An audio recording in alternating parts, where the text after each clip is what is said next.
Hello everyone and welcome to Tech Upskill channel. In today's video I will show you how to find your IP address on Windows 11. And now let's get started.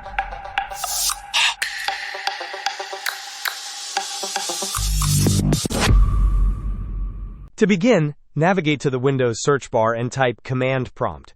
Once the application appears, right-click on it and select Run as Administrator.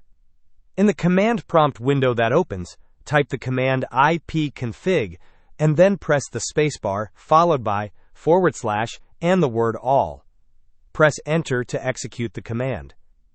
After the command has run, you will see a lot of information displayed. Locate the section labeled Wireless LAN Adapter Wi-Fi or similar if you are connected via Wi-Fi, or Ethernet adapter if you are connected via a wired connection. Within this section, find the line that says IPv4 address. The numbers listed next to IPv4 address are your computer's IP address.